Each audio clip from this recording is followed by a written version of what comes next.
Assalamu alaikum wa rahmatullahi ta'ala wa barkatu mabiya wannan tasha ta mai albarka, sannan ku da ƙara kasancewa da mu a wannan lokaci mai albarka. Masu yanan shiri mai suna 3x3 wacce muke kawo muku shi don ranar Juma'a da misalin karfe 8 na dare, kamar yadda muka muku alƙawari a wato ainihin episode ɗin da ya gabata na 15.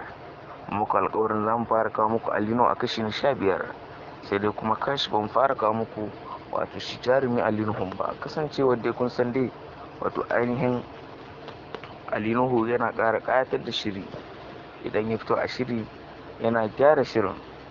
To amma a shirin 3x3 dai abin ya sha bamban, inda wani shiri da dama mabiya wannan tasha mai albarka, ma'ana subscribers ɗinmu, suke ta faɗin cewa menene to Ali Nuhu shi zai fito a cikin wannan shiri, me zai zo ya aikata a cikin wannan shiri.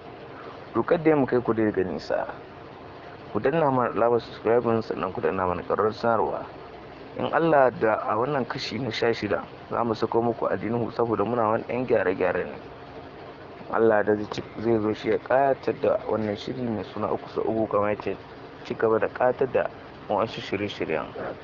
Ku dai ku kasance da mu a kowane lokaci. Mun gode da kasancewa da mu.